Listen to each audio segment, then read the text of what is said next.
Long before kingdoms were divided, the land of Nyumbani stood as a beacon of balance, ruled by a wise king and queen who understood that every civilization rises and falls within the infinite spiral.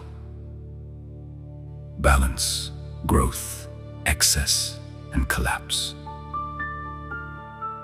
Their son, Luo, was born a prince, but not one raised behind palace walls. Under the guidance of Maalim, he traveled throughout the world from childhood, learning from merchants, warriors, and ordinary people.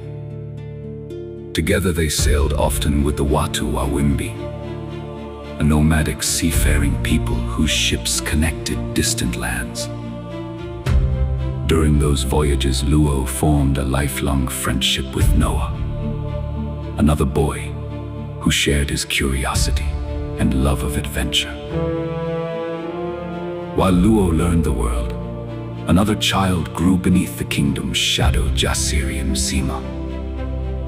Luo's cousin watched his father, an illegitimate half-brother of the king, live as an outcast because of his bloodline.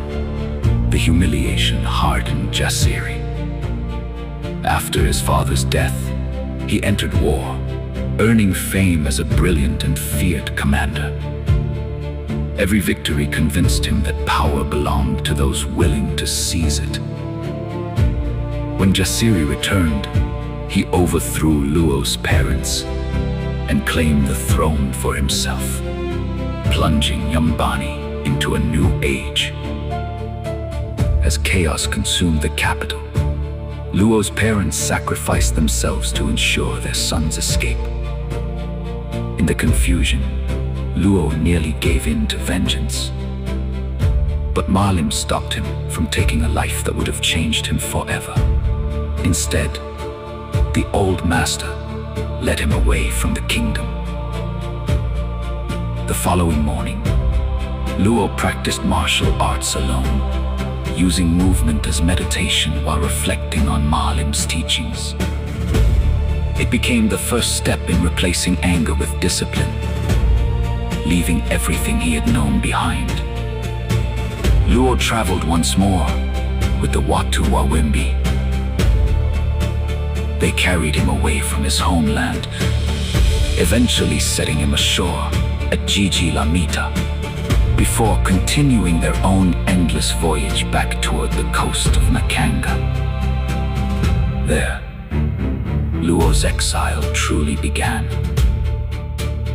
Separated from his kingdom, but not from his purpose, he crossed deserts, ports, forests, and distant cities. Learning from every culture he encountered, his journey would eventually lead him through the deserts of Kagodoli, the great ports of Bandari at the Habu, the forests surrounding Lamiti, and the shores of Makanga, where fate would reunite him with Noah after years apart. Far away, Nyumbani changed under Jasiri's rule. The kingdom that Luo remembered slowly drifted away from the ideals his parents had protected, while the spiral continued its inevitable turning. Unknown to the world, new lives were also taking shape in Nyota, whose destiny would become inseparable from Luo's, would one day stand beside him through both prosperity and suffering. Manzi, a drummer whose music echoed through the streets, would grow into a quiet rebel, watching history unfold from the shadows, carrying Ende, one of Nyumbani's finest ceremonial warriors, would remain a symbol of the kingdom's enduring martial tradition. Years later, Luo's greatest legacy would not be a throne, but his son, Halituli, a child destined to embody every aspect of the infinite spiral. His story, like his father's, would test whether balance can survive growth, whether growth can resist excess, and whether collapse is truly an ending or the beginning of something new. Thus the story of Nyumbani remains unfinished.